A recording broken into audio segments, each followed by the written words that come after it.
Organ है, मुझे नहीं पता कोई भी ऑर्गन है, आप किसी भी ऑर्गन का, फॉर एग्जाम्पल आप ब्रेन ले लो, आपका ब्रेन है, इस ब्रेन के पास कार्बन डाइऑक्साइड क्या है, ज्यादा है, हाँ जी मैम ज्यादा है, और ऑक्सीजन क्या है, कम है।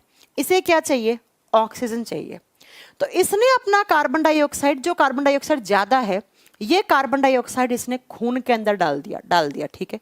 और ऐसा खून, आप लोग आंसर करते रहना, मैं आपका कमेंट चेक करूंगी, ऐसा खून जिसके अंदर, प्लीज कोई बच्चा उठपटांग बातें नहीं सोचना है, सिर्फ जो मैं पढ़ा रही हूं उतनी ही बात सोचना है, उसके बाद सारे मैं आपका डाउट लूंगी। मैंने कहा कोई एक ऐसा ऑर्गन है, यहाँ पे कोई भी ऑर्गन है, मान लो ब्रेन है, उसके पास CO2 ज्यादा है, ऑक्सीजन कम है, और उसको ऑक्सीजन ज्यादा करनी है, तो उसने अपने CO2 को खून में घोल दिया। ऐसा खून जिसके अंदर CO2 ज्यादा होता है उसे हम क्या बोलते हैं, उसे हम इम्प्योर ब्लड कहते हैं। कहते हैं कि नहीं कहते हैं, बिल्कुल कहते हैं, उसे अशुद्ध रक्त कहते हैं। इम्प्योर ब्लड, अब खून खुला तो घूमता नहीं है क्योंकि हमारा सर्कुलेटरी सिस्टम कैसा होता है, क्लोज्ड होता है, तो इम्प्योर ब्लड किस में रहता है, वेन्स में रहता है। तो इस तरीके से ये सारा इम्प्योर ब्लड कहाँ जाएगा, वेन्स में जाएगा। हजारों वेन्स होती हैं पतली पतली, और ये हजारों वेन्स क्या लेके आ रही हैं, जैसे एक ऑर्गन से इम्प्योर ब्लड ला रही हैं, ये इम्प्योर है, मैं इम्प्योर की बात कर रही हूं, प्योर नहीं है अभी, ऐसे सारे ऑर्गन का इम्प्योर ब्लड आया है ऐसे वेन्स, सिराओं में। और ये सिराएं कहाँ लाती हैं, तो ये सिराएं आती हैं और हमारे हार्ट से जो जुड़ी हुई है लार्जेस्ट वेन, कौन सी वेन, वेना कावा, कितनी, 2। तो इस तरीके से ये हमारा हार्ट के लेफ्ट राइट ऑरिकल से 2 वेना कावा जुड़ी हुई होती हैं ऐसे। ये कौन सा वेना कावा है, ये सुपीरियर वेना कावा है। ये कौन सा है, ये इंफीरियर वेना कावा है। तो अगर ये इम्प्योर ब्लड, कैसा ब्लड आया, इम्प्योर, अगर ये आता है चेस्ट के ऊपरी हिस्से से, मान लो कान से आया, नाक से आया, आंख से आया, ब्रेन से आया, छाती के ऊपरी हिस्से से आ रहा है, तो ये इम्प्योर ब्लड जाएगा इसमें, ऊपर वाले में। और अगर ये इम्प्योर ब्लड आ रहा है छाती के निचले हिस्से से, आपके टांगों से आ रहा है, कहीं से भी आ रहा है, मुझे नहीं पता है ना, किडनी से आ रहा है ना, कहीं से भी, तो नीचे वाले में जाएगा ये इम्प्योर ब्लड। नीचे वाले को क्या बोलेंगे, इंफीरियर वेना कावा। शायद आपको समझ में आ गया मैम 2 क्यों होती है वेना कावा, क्योंकि अगर ये इम्प्योर ब्लड, इम्प्योर का मतलब CO2 वाला ब्लड, अगर आपके चेस्ट के अपर पार्ट से आया है तो ये जाएगा सुपीरियर वेना कावा में।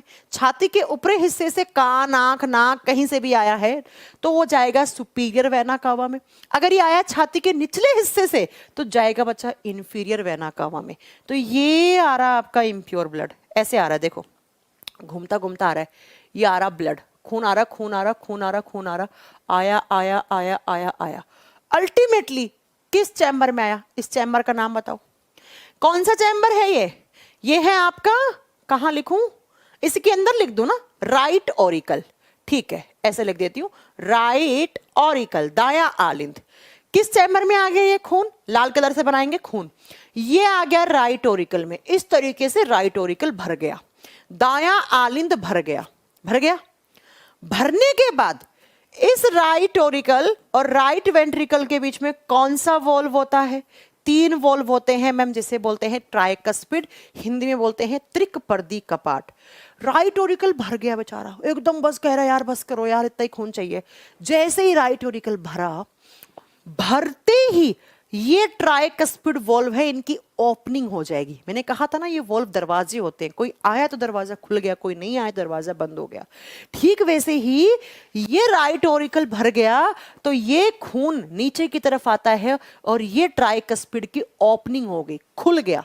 ये वॉल्व खुले और खुलने से ये सारा खून नीचे की तरफ आ गया इन वॉल्व से।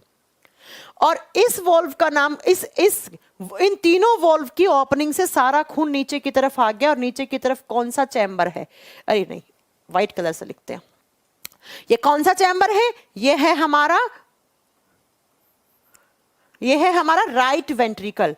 तो ट्राइकस्पिड वॉल्व से कहां आ गया, राइट वेंट्रिकल में आ गया सारा खून। इस तरीके से आ गया सारा खून, ठीक है, आ गया सारा खून, आ गया, ये लाल कलर से बना दो इस तरीके से। अब हो गया राइट वेंट्रिकल भर गया, यहां का खून नीचे की तरफ आ गया, राइट वेंट्रिकल भर गया। अब राइट वेंट्रिकल कह रहा है बस इतना ही खून चाहिए था। जैसे ही राइट वेंट्रिकल भर गया, ये वॉल्व हो जाएंगे बंद, इनकी क्लोजिंग हो जाएगी, क्लोज। जैसे हम टूंटी चला के पानी निकालते हैं पाइप में, भर गया कोई आपने कहीं डालना था, किसी बाल्टी को भरना था, बाल्टी भर गई, टूंटी बंद कर दी, ठीक है। ऐसी राइट वेंट्रिकल भर गया, वॉल्व बंद हो गए, ठीक है। अब सारा खून कहाँ है? राइट वेंट्रिकल में है। राइट वेंट्रिकल में कौन सा वॉल्व होता है? राइट वेंट्रिकल में ऐसे एक आधे चांद के जैसा वॉल्व होता है जिसका नाम मैम ने पढ़ाया था सेमीलुनार वॉल्व। क्या पढ़ाया था? Semilunar valve. अर्धचंद्र कपाट पढ़ाया था। आधे चांद के जैसा दिख रहा है ना, इसीलिए इसका नाम पड़ा अर्धचंद्र कपाट, है ना। ये वॉल्व है। जैसे ही राइट वेंट्रिकल भरा, इसके वॉल्व तक यहां तक खून आया, तो राइट वेंट्रिकल से एक ऐसा आर्टरी निकलता है जिस आर्टरी में हमेशा इम्प्योर ब्लड रहता है। कमेंट कर दो कौन सी आर्टरी में इम्प्योर ब्लड रहता है। इस आर्टरी का नाम क्या लिखूं, आप मुझे बताओगे। इस आर्टरी का नाम मुझे लिख देना चाहिए पल्मोनरी आर्टरी। हाँ जी, लिख दूं पल्मोनरी आर्टरी। हिंदी में क्या बोलेंगे? फुफ्फुसीय धमनी। हिंदी में क्या बोलेंगे? फुफ्फुसीय धमनी। और बच्चा, ये धमनी, पल्मनो शब्द का मीनिंग क्या बताया था? लंग्स, फेफड़ा बताया था। तो ये आर्टरी हमारे किससे जुड़ी हुई होती है? फेफड़ों से जुड़ी होती है ये। तो मैंने कहा, फिर से सुनो ध्यान से, मैंने कहा राइट ओरिकल में सारा ब्लड आया, राइट ओरिकल भर गया, तो ट्राइकस्पिड खुल गया। खुलने से राइट ओरिकल का सारा खून राइट वेंट्रिकल में गया, राइट वेंट्रिकल भर गया, ट्राइकस्पिड बंद हो गया और राइट वेंट्रिकल का वॉल्व खुल गया। कौन सा? Semilunar valve. सेमीलुनार वॉल्व से ऐसे जुड़ी हुई होती है कौन? पल्मोनरी आर्टरी, फुफ्फुसीय धमनी। तो ये सारा खून इस धमनी से होता हुआ, पल्मनो शब्द का मतलब होता है लंग्स, लंग्स के पास गया। अब मेरा क्वेश्चन ये है कि ये कैसा खून है? राइट डायरेक्शन से आया है तो इसका मतलब इम्प्योर ही तो होगा, क्योंकि राइट में इम्प्योर होता है, मैंने पढ़ा चुकी हूं मैं। तो फेफड़े के पास कैसा खून आया? इम्प्योर। इम्प्योर का मतलब इसमें क्या ज्यादा है? इसमें CO2 ज्यादा है। इसमें कौन सा गैस ज्यादा है? कार्बन डाइऑक्साइड ज्यादा है। अब फेफड़ा बेचारा क्या करते हैं?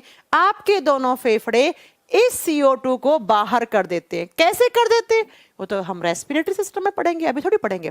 तो यहां से CO2 आउट हो गए और फेफड़ा बेचारा जितना खून आया था उस खून में बाहर से क्या डाल देते हैं? ऑक्सीजन अंदर कर देते हैं। तो इसका मतलब मैम, फेफड़े के पास जब खून आया था तो उस खून में कौन सी गैस ज्यादा आई थी? CO2। ऐसे, और फेफड़े ने क्या करा? CO2 को बाहर कर दिया। आपने सांस छोड़ा तो फेफड़े ने ऊपर की तरफ धकेला, यहां से श्वास नली से नाक से आपने CO2 बाहर छोड़ दिया। इस खून में ऑक्सीजन मिल गया। अब जब फेफड़े भेजेगा खून हार्ट में, तो बच्चा कौन लेके आएगा? तो एक ऐसी वेन लेकर आएगी जिस वेन में हमेशा प्योर ब्लड रहता है। इस वेन का नाम आप लोग सब बताओ। इस वेन का नाम होता है पल्मोनरी वेन। आज ही पढ़ाया है। फुफ्फुसीय शिरा। मैंने कहा एक ऐसी शिरा, एक ऐसी वेन जिसके अंदर हमेशा प्योर ब्लड रहता है। और पल्मनो शब्द का मतलब है ये फेफड़े से जड़ी हुई है। तो फेफड़े ने अपना खून दे दिया, कहा जाओ खून हार्ट के पास जाओ। ये खून आ रहा है किससे? पल्मोनरी वेन से। किस चैम्बर में आया? इस चैम्बर का नाम क्या लिखूं बताओ? इस चैम्बर का नाम क्या लिखूं? लेफ्ट ऑरिकल लिख दूं ना। और ये सारा खून किस चैम्बर में आ गया? आप बताओ बच्चा। ये सारा खून हमारे लेफ्ट ऑरिकल में आ गया। आ गया कि नहीं आ गया? हाँ जी मैम, सारा खून आ गया। कहां से आया है? फेफड़े से। आया है तो कैसा होगा? ऑक्सीजन वाला होगा भाई। ये ऑक्सीजन है इस खून के अंदर, इधर वाले में CO2 है। अब लेफ्ट ऑरिकल भर गया, बायां आरिंद भर गया। भरा तो भरने से ये जो बाइकस्पिड वॉल्व है इसकी ओपनिंग होगी, खुल गया ये वॉल्व। दो वॉल्व थे, दोनों खुल गए और यहां का खून नीचे की तरफ ऐसे सारा खून यहां आ गया। ये कौन सा चैम्बर है? ये है लेफ्ट वेंट्रिकल। ये कौन सा चैम्बर है? Left ventricle. बायां नीले, सारा खून किस में आ गया? लेफ्ट वेंट्रिकल में। अब लेफ्ट वेंट्रिकल भर गया, भर गया तो बाइकस्पिड बंद हो गया। कह रहा ठीक है भाई, भर गया, बंद हो गया। अब लेफ्ट वेंट्रिकल से एक वॉल्व और होता है, जो वॉल्व किससे जुड़ा हुआ होता है? जो जुड़ा हुआ होता है अयोटा से। इससे अयोटा निकलती है ऐसे। अयोटा सबसे बड़ी आर्टरी होती है, ऐसे तो लंबी सी बना दो। इस वॉल्व को क्या लिखूं? इसको लिख दूं ओटिक वॉल्व। लिख दूं? ठीक है मैम, ओटिक वॉल्व है ये, अयोटा का वॉल्व है। ये क्या है? ओटा है, अयोटा है। ठीक है बच्चा। तो सारा खून कहां आ गया बताओ मुझे? सारा खून इस अयोटा के अंदर। लेफ्ट वेंट्रिकल भरा, बायां नीले भरा, भरने से अयोटिक वॉल्व खुला और खुलने से सारा खून, लाल कलर से बनाते हैं, सारा खून इस अयोटा में गया। अब अयोटा क्या है आप बताओ मुझे? अयोटा सबसे बड़ी आर्टरी है। जब अयोटा सबसे बड़ी आर्टरी है तो आगे छोटी छोटी आर्टरीज होंगी, बिल्कुल होंगी। अयोटा देगी ऐसे छोटी छोटी आर्टरीज में खून, 1 2 3 4 5 6 7 8 9 10, ऐसे बहुत सारी आर्टरीज हैं। अब इनमें से कुछ आर्टरी हैं वो खून ब्रेन के पास लेके जाएंगी, कुछ हैं जो किडनी के पास, कुछ हैं जो लीवर के पास, कुछ हैं जो पेनक्रियाज के पास, और सबके पास खून ले जाएंगी। और बताओ आप सारों के पास खून कैसा लेकर आ रही हैं ये खून? इस खून में क्या है? ऑक्सीजन ज्यादा है। ऑक्सीजन ज्यादा का मतलब क्या हो गया? ये प्योर ब्लड है, ये शुद्ध रक्त है कि नहीं है? बिल्कुल है। तो प्यारे बच्चों, इस तरीके से जिस ऑर्गन से इम्प्योर ब्लड गया था उसके पास प्योर आया कि नहीं आया? आ गया ना। प्योर का मतलब क्या? ऑक्सीजन आया। या ऑक्सीजन आके क्या करेगा? फिर से इस ग्लूकोज को तोड़ेगा, यहां से CO2 बनेगा, CO2 वाला ब्लड वापस जाएगा, फिर फेफड़े के पास गया, फिर वापस, फिर वापस, फिर वापस, फिर वापस, फिर वापस। और इसी को कहते हैं हम ब्लड सर्कुलेशन ऑफ हार्ट, या कार्डियक सर्कुलेशन, या कार्डियक साइकिल। हिंदी में हृदय चक्र, रक्त परिसंचरण चक्र, कुछ भी बोल लो आप। और आपको एक मजे की बात बताऊं, इस पूरी प्रोसेस को होने में सिर्फ 0.8 सेकंड लगता है। आपको पता है? मैं इस चीज को प्रूफ करके दिखाऊंगी आपको आगे आने वाली एक तो क्लास में। 0.8 सेकंड लगता है इसको होने में। सोचिए क्या क्या होता है आपके बॉडी के अंदर। एक बार फिर से बता रही हूं, समझने की कोशिश करना।